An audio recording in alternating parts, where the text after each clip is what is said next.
Drew Barrymore was just 9 years old while suffering from the devastating effects of addiction. Because of her Hollywood success, she spent her nights and weekends in clubs with full-grown adults who were supplying her with substances. As if that wasn't crazy enough, her own mother was the one bringing her to these clubs and parties. With no father figure in her life, Drew had no way out of this darkness. That was until she met one man who understood her struggles on a deeper level, Keanu Reeves. Keanu had also been abandoned by his father. He also had dealt with the complicated life as a child actor. Therefore, he could not live in good conscience if he just watched Drew spiral down even further. And one night while Drew was at rock bottom, Keanu made a decision that would drastically change her future. It's a miracle Drew Barrymore made it out of Hollywood alive. And this is how it happened. The Barrymore family is one of the largest acting families in entertainment history, going back more than 400 years and spanning 7 generations. The family's roots in theater started in 18th century Europe, with Thomas Haycraft Lane and Louisa Roos Lane, who were traveling actors. At that time, traveling actors would move from town to town performing plays in town halls, inns, and even churches. Essentially, wherever they could gather an audience, they would put on a show. The Barrymore name itself was chosen as a stage name by Herbert Blythe, Drew Barrymore's great-grandfather, who became known as Maurice Barrymore. Maurice moved to the United States and married Georgiana Drew, who also came from an acting family. Georgiana's father, John Drew, owned the famous Arch Street Theater in Philadelphia, which was sadly demolished in 1936. Maurice and Georgiana became the parents of 3 legendary actors, Lionel, Ethel, and John Barrymore, who became known as the Royal Family of Broadway. These siblings found major success in theater and film during the late 1800s and early 1900s. Lionel Barrymore started on Broadway before moving to Hollywood, where he acted in over 200 films, including Grand Hotel and the Dr. Kildare series. He won an Academy Award for Best Actor for his role in A Free Soul. Ethel Barrymore also started as a stage actress who later acted in films and ultimately won an Academy Award for her performance in None But the Lonely Heart. John Barrymore was the most famous of the siblings. He starred in classic movies like Dr. Jekyll and Mr. Hyde and Dinner at 8. Unfortunately, John's son, who was also named John Drew Barrymore, had a lackluster acting career whose most notable appearance was in the TV series Gunsmoke. The family's name was almost entirely extinct from the entertainment industry, so all the pressure to keep the legacy alive fell on one innocent little girl, Drew Barrymore. Drew was born on February 22nd, 1975, and just 11 months later she would land her first acting role in a commercial for Puppy Chow dog food.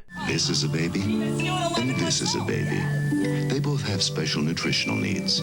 That's why a baby should have his very own baby food, and why a puppy should have his very own puppy food. Barrymore appeared in a couple of TV movies and shows in her early years. At around age 4, she was cast in the TV movie Suddenly Love. Then she had a small role in the horror TV movie Bogey when she was around 5. Immediately after that, she made her first feature film debut in Altered States, which was a 1980 sci-fi horror film directed by Ken Russell. Although her role was small, it opened the door for her next film, which would drastically change her life. At age 6, Drew would secure a major breakthrough acting role in the iconic film E.T. the Extraterrestrial. E.T. is about a young boy named Elliot who discovers and befriends a friendly alien stranded on Earth. Elliot and his siblings hide E.T. from the authorities and help him find a way back to his home planet. Drew Barrymore played Gertie, Elliot's younger sister. Gertie is a curious, lovable character who quickly warms up to E.T. and helps her brother keep him a secret. Elliot, look what I made for you!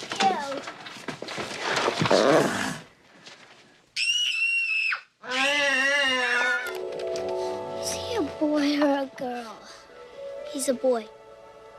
Was he wearing any clothes? No, you can't tell. Not even Mom. Why not? Because, grown-ups can't see him. Only little kids can see him. Give me a break. Drew's performance stole the hearts of millions around the world. Not only was she adorable, but her innocence represented the joy and wonder that we need to protect and cherish for our children. And it turns out she was just as pure behind the scenes. Now, I believed E.T. was real. You asked the wardrobe lady if you could have a scarf for E.T.'s neck.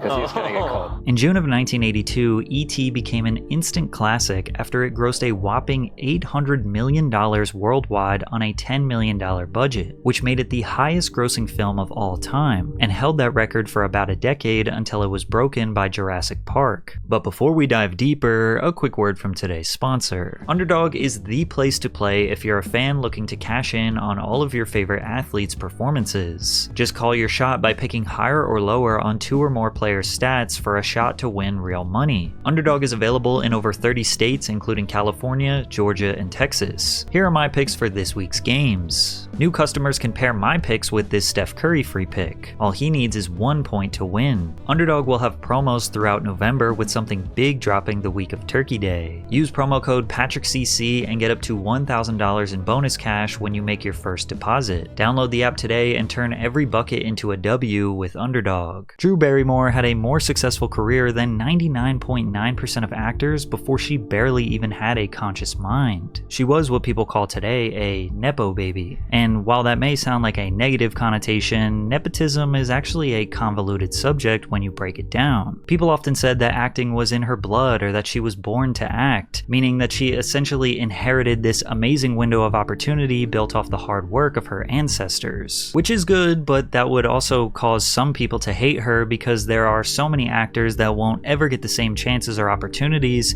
just because she is related to the right people with the right connections. However, there is a third way to assess nepotism that most people tend to ignore, and it is the ramifications that a child faces later on in life when they are essentially forced into a life or career without having any choice. Due to the success of E.T., you could argue that she not only honored but carried the legacy of her family's name. Unfortunately, her father did not care. He was merciless, violent, and abusive towards her. Drew's earliest memory of her dad was the time he tossed her into a wall. She was 3 years old. He also held her hand over the flame of a candle, telling her that pain is imaginary. Talk about someone who was not a careerist. He was like, "I will burn this effing dynasty to the ground," Drew said. Considering her life at home was so dark, it's actually pleasant knowing she found some solace on the set of E.T. When I came onto the set, I was like, this is my family. Steven can be my dad, you can be like my mom, and you are my brothers. Barrymore looked at director Steven Spielberg as a father figure. She says that he is the first person that ever cared about her. We love each other. I go over to his house and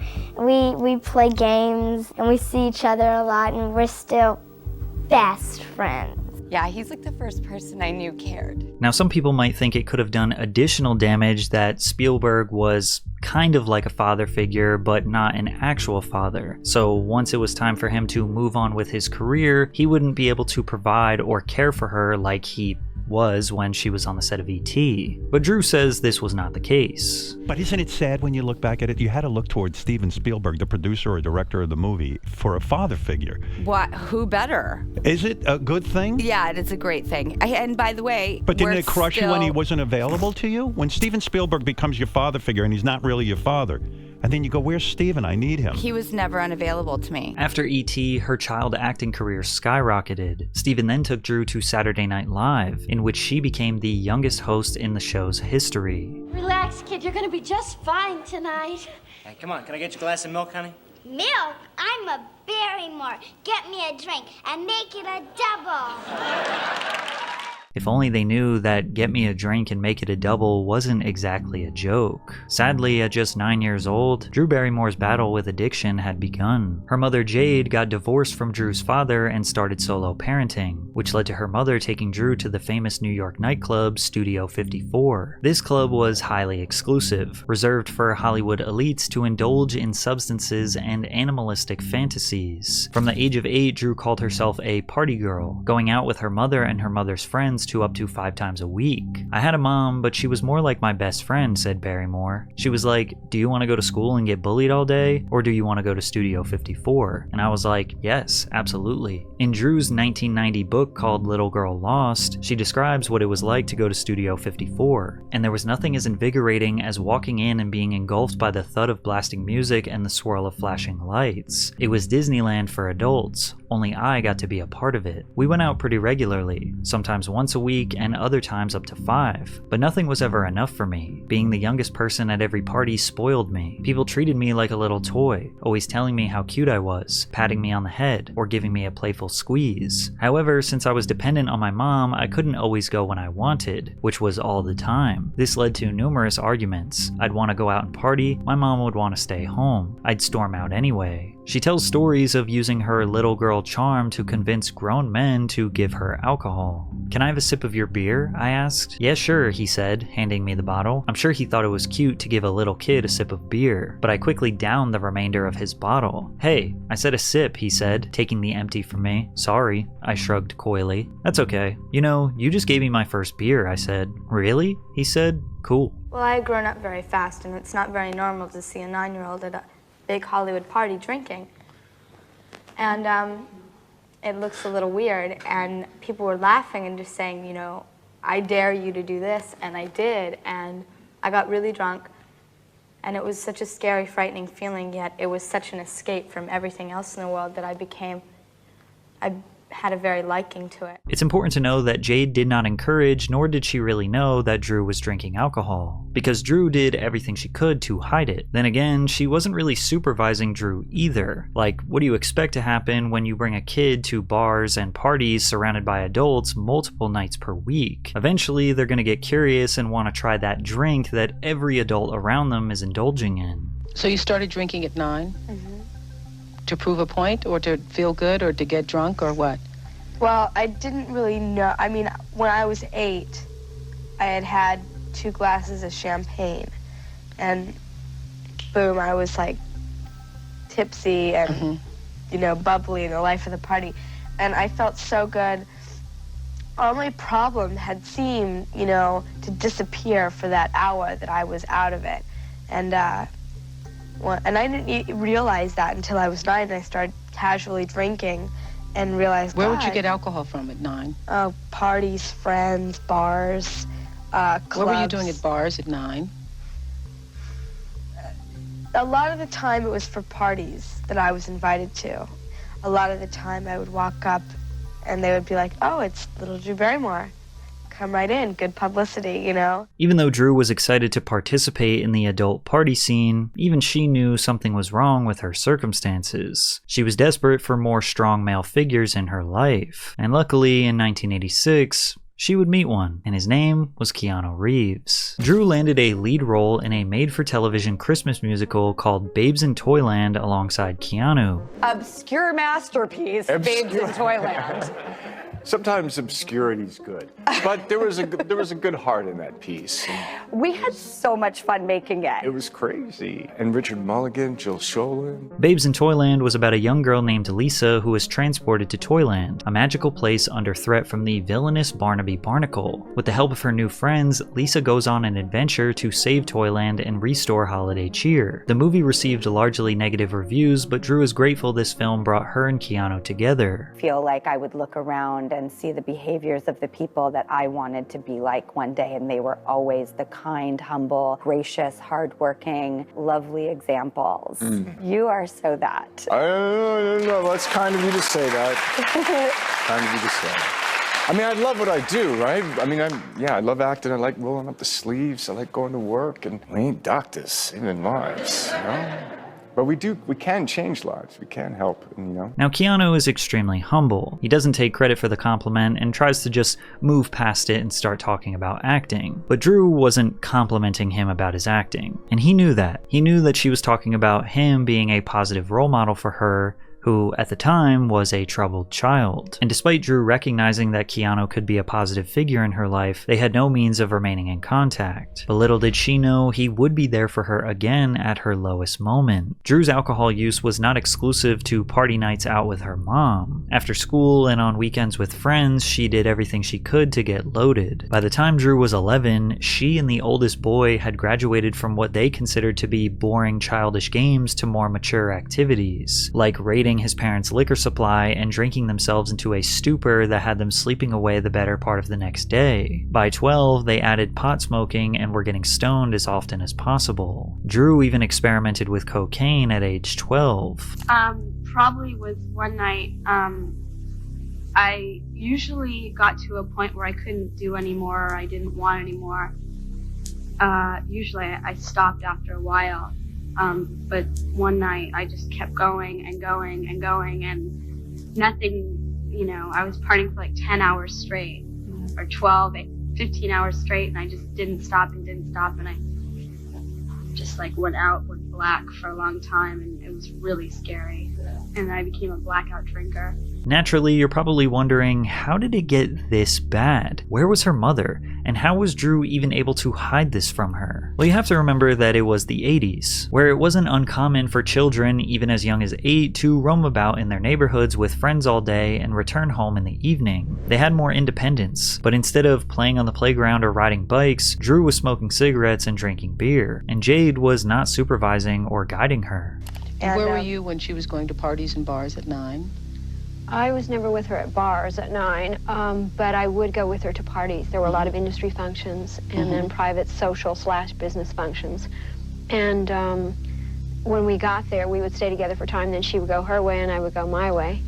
And not knowing about the problem, I was not as scrutinizing as I should have been. You just decided to just let her have some space? Yes.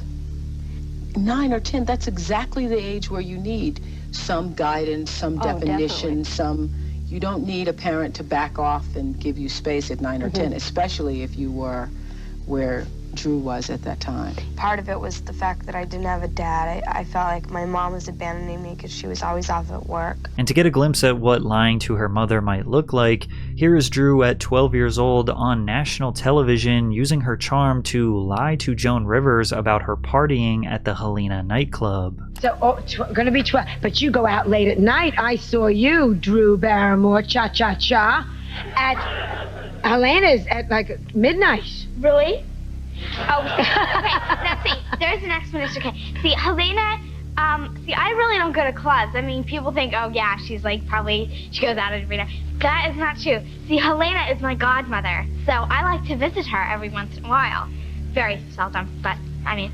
Anthony Kiedis, lead singer of the Red Hot Chili Peppers, wrote about a time seeing a 14-year-old Drew Barrymore at Studio 54. I did a double take when I saw 14-year-old Drew Barrymore at the bar, drinking with the Bukowski crowd. She was adorable, spoke with a potty mouth, and carried on as if she were in her 20s. I was straining to approach her but backed off. I'd been in enough trouble. The next time I looked, she was gone. A couple nights later, she reappeared in the same spot at the middle of the bar, entertaining the bartender. I pulled the trigger this time, and whatever I had to say, she bought. Anthony was 27 years old at the time, seemingly admitting to fantasizing about a 14-year-old. And if you think that might be a stretch, in his 2004 biography, he told a story about sleeping with a girl who confessed to him that she was 14 years old the next day. Then he admitted to sleeping with her one more time after knowing her age. Seemingly trapped in an endless cycle of drug addiction and surrounded by predators, all while trying to navigate the pressures of fame, working a full-time job, going to school, and thinking her mother doesn't care about her, Drew felt all of her problems would go away if she just did not wake up one morning. And at age 13, she attempted to make that her reality, but luckily, she was unsuccessful. Her mother recalled the incident saying, "She told me in confidence that it was nothing but a bid for attention," Jade says scornfully. Jade sent her daughter to an 18-month stint in a mental health facility in Van Nuys, California, where she was treated for addiction.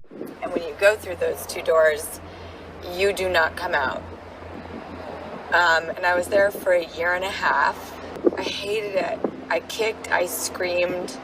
1 minute you're at movie premieres and clubbing, and the next minute you're in a full-blown institution. Drew's treatment was tough. She had to follow a strict, military-like routine. She had to do her schooling, then attend group therapy, and one-on-one therapy sessions. But as a rambunctious child, she could not help but act out. And you couldn't mess around in there, and if you did, you would get thrown either in the padded room or get put in stretcher restraints and tied up. Why were you so bad that you had to go in the padded room?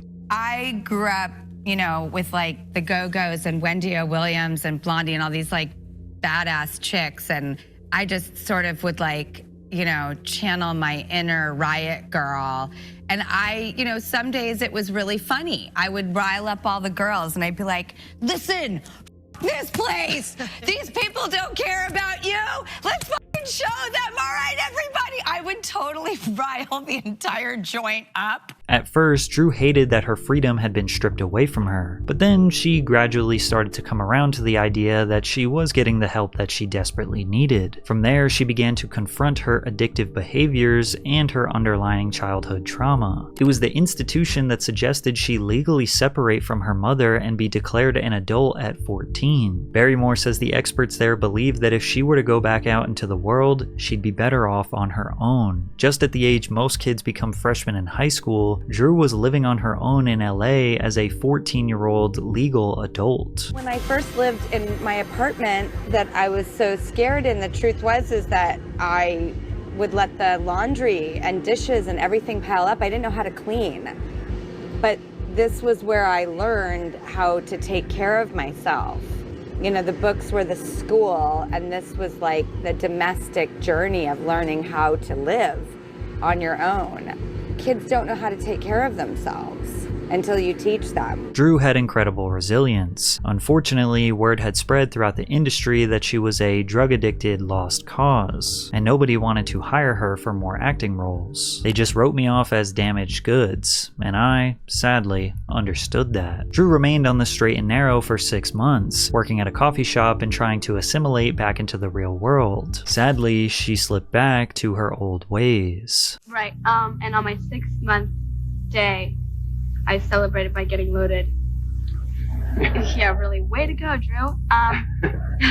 I got loaded that time because I wasn't doing it for myself at all. I was doing it to, like, not really impress everybody, but it had gotten out months before that I had a problem, and it was on the cover of the tabloids and everything. And I was so sick of hearing about it, I thought, okay, I'll just prove it to them, and I'll shut them up, and I'll do this. So when I was staying sober that time, I was doing it for everybody else. Yeah. And you just can't stay sober that way because you have to want it for yourself. Drew seemingly accepted that her future was over. She would just live the rest of her life looking for her next high, and she had to, because the only way she could mask her shame was through drugs and alcohol. And although he is not a man of many words, Keanu Reeves understood Drew on a deeper level. Keanu's father, Samuel Reeves, struggled with substance abuse. He was in and out of prison for selling heroin until he ultimately abandoned his family when Keanu was just 3 years old. From there, he had various different men in and out of his life while his mother was dating. He lacked a father figure, just like Drew. Additionally, he was kind of an outcast in Hollywood like Drew. Early in his career, Keanu's agents told him that his name was too ethnic, which led to him temporarily changing his name to KC or Casey Reeves. Sure, he did eventually find success on the big screen, but his personal life did not get easier. In 1993, he lost his best friend and fellow actor River Phoenix. In 99, he lost what would have been his one and only child after the baby was stillborn